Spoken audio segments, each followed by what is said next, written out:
Assalomu alaykum hammaga. Bugun sizlar bilan avtomat TPSL Trailing Stop qo'yib beradigan robot haqida gaplashamiz. Ya'ni bu assistent hisoblanadi, ya'ni yordamchi instrument.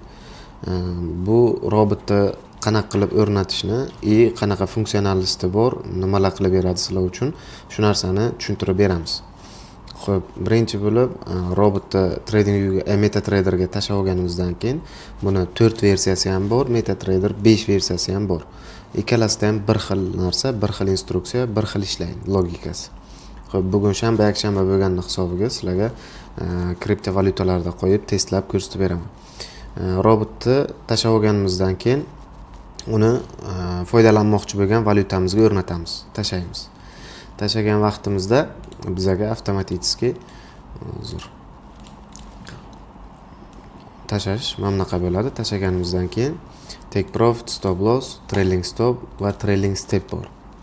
Bu narsa trailing stopni ishlatmaslik. Kerak bo'lsa yoqib qo'yasiz, turibdi. Kerak bo'lmasa false qilib qo'yasiz, bo'ldi, ishlamaydi. Xo'p, buni nima vazifani bajaradi? Bu sizda masalan ma'lum bir strategiyangiz bor. Aynan o'sha strategiya bo'yicha take profit, stop loss yoki trailing stoplarni qo'yib beradi avtomatik o'zi. Siz masalan telefondan turib orderni ochasiz, bu sizga avtomatik o'zi take profitlarni, stop losslarni, trailing stoplarni qo'yib beradi. Bu uchun buni sozlab olishingiz kerak, ya'ni sizdagi o'sha strategiyaga mos ravishda sozlab olishingiz kerak. Masalan, sizdagi strategiya bo'yicha take profitingiz 500 point, ya'ni 500 pips turibdi. Take profitingiz bo'ldi, 500 pips kiritasiz. Stop lossingiz qancha bo'lishi kerak? Masalan, 100 pips deylik. 100 kiritasiz. Bo'ldi, trailing stop ham qanaqa bo'lishi kerak? Uni ham kiritasiz. Stepni ham. Trailing stop nima? Trailing step nima? Trailing stop ya'ni stop lossni foydaga kirgan vaqtda surib borish. Mana bu step bo'lsa, bu qadami. Har masalan 30 point yurganda trailing foydaga kirganimizda avtomatik trailing stop yana surilib ketaveradi.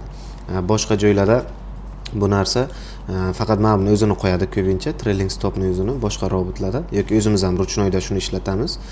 Bu step bo'lsa qadamma-qadam surib borish, trailing stop ya'ni stop lossni qadamma-qadam surib borish.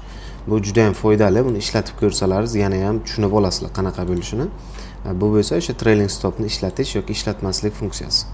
Xo'p, robotda parametri mana shu. Ya'ni okeyni bosadigan bo'lsak, mana robot ishga tushdi. Сделка masalan ochib ko'ramiz. Sell orderini ochib ko'rdim. Hozir bu yoqda avtomatik bizga take profit va stop losslarni qo'yib beradi kiritgan anaqamiz bo'yicha, parametrlarimiz bo'yicha. Endi Ethereum bo'lgani uchun unga ozgina kattaroq kiritilinadi. Chunki narx qimmatroq, shuni hisobiga kattaroq kiritib bosamiz va order ochib ko'ramiz. Masalan, buy orderini ochib beramiz.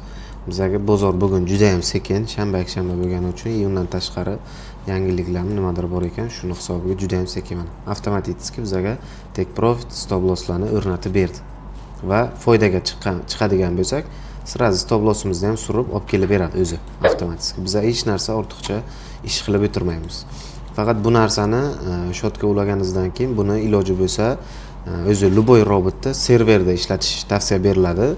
Sababi serverda zadeshkalar yo'q, kompyuterimiz o'chsa ham, internetimiz uzilib qolsa ham virtualniy serverda bu 24 soat uzluksiz internet uzilmaydi, svet o'chmaydi, kompyuteringiz uzilib qolsa ham bu ishlab yotaveradi. Shuning uchun ham bunaqa o'sha umumiy robotlarni hammasini serverga joylashtirish tavsiya beriladi. Xudo xolasa server bo'yicha ham saytda joylaymiz serverlarni. Bemalol olib foydalansalaringiz bo'ladi. Ungacha ham agar serveringiz bo'lsa, o'zingiz foydalanib turing, bo'lmasam bemalol adminlarga murojaat qilsangiz, u bo'yicha ham albatta yordamlashamiz. Yana qanaqadir tushunmagan joylaringiz bo'lsa yoki ishlatishda qanaqadir savollaringiz bo'ladigan bo'lsa, bemalol bexijolat qo'ng'iroq qilib yoki o'sha Telegramdan yozib, savollaringizni so'rab tushunib olsalaringiz bo'ladi. Qisqacha ishlatish bo'yicha mana shu. MetaTrader 4 ta ham, 5 ta ham bemalol foydalansalaringiz bo'ladi. Ikkalasida ham bor, ikki xil versiya. Ikkalasi ham bir xil.